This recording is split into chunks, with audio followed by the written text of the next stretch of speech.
bahwa mereka yang pertama kali memuat pelintiran pidato Bapak Yusuf Kalla di Masjid Kampus UGM itu, maka oleh karena itu ada dari kalangan ormas-ormas Islam, para advokat yang akan menuntut yang bersangkutan. Apa yang terjadi terakhir ini khususnya atas Bapak Yusuf Kalla.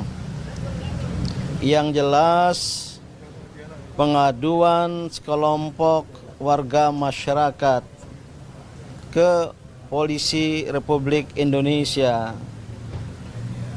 yang menuduh Bapak Yusuf Kalla melakukan penistaan agama dari ceramah beliau pada bulan suci Ramadan di Masjid Kampus UGM.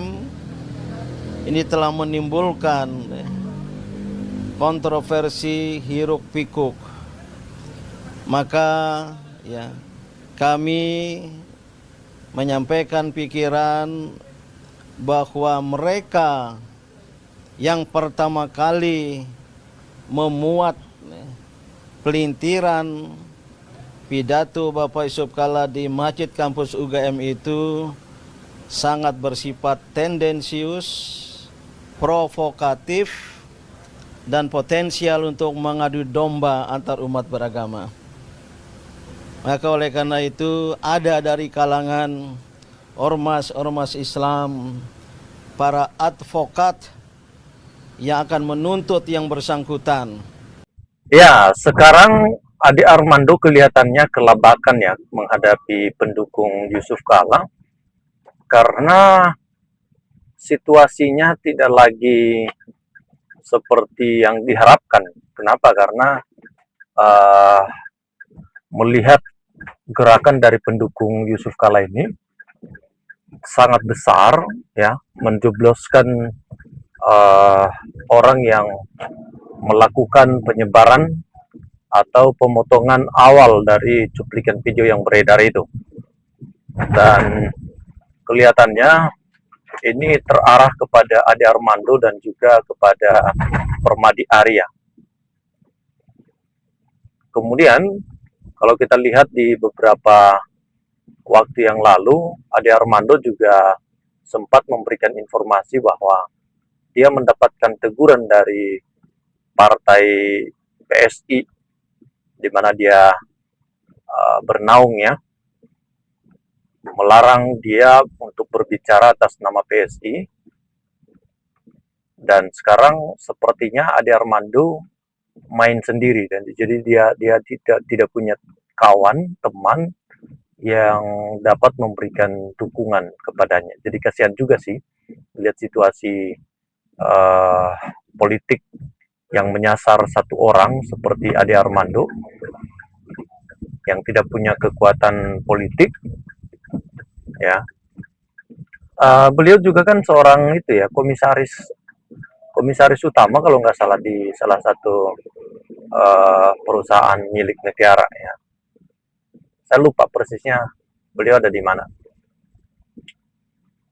JK mengunjungi, bertemu dengan beberapa tokoh, baik tokoh Islam, tokoh Kristen, dan kelihatannya memang masalah pemotongan audio, pemotongan video yang beredar itu membuat keributan di tengah masyarakat, dan akhirnya Yusuf Kalla meminta kepolisian supaya mencari tahu siapa di balik ini semua. Siapa yang melakukan pertama kali? Kalau kita analisa bahwa pemotongan video yang berdurasi sekian menit itu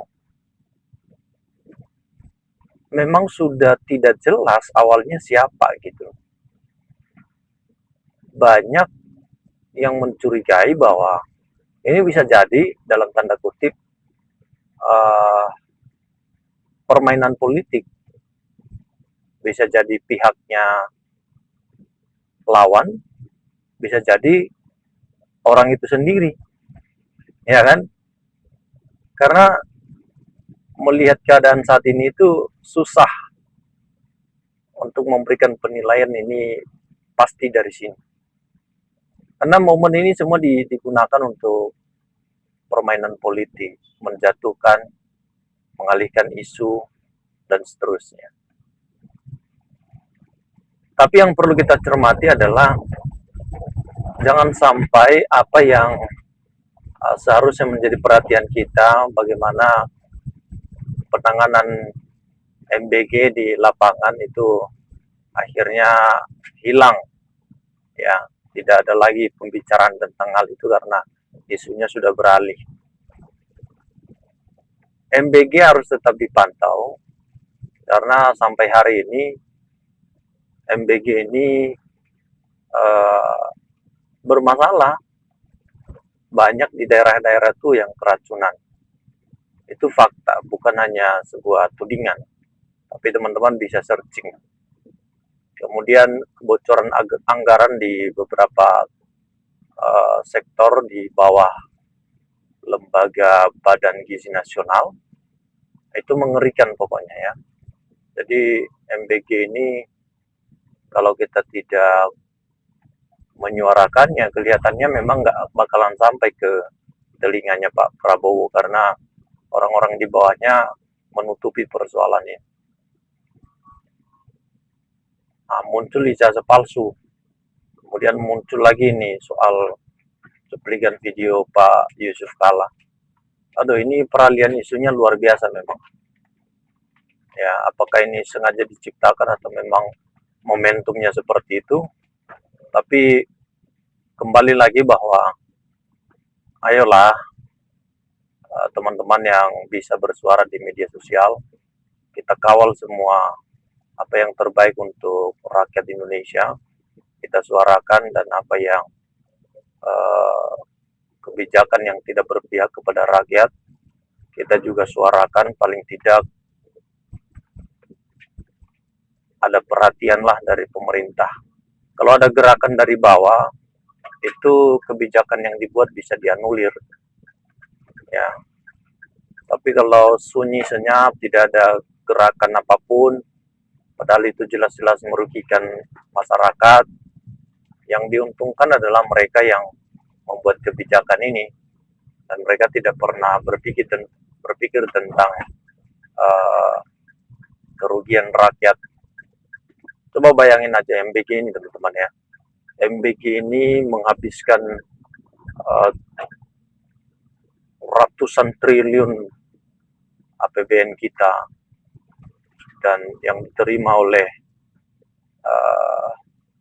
masyarakat itu hanya sedikit saja, ya kan? Hanya sedikit saja yang diterima oleh rakyat.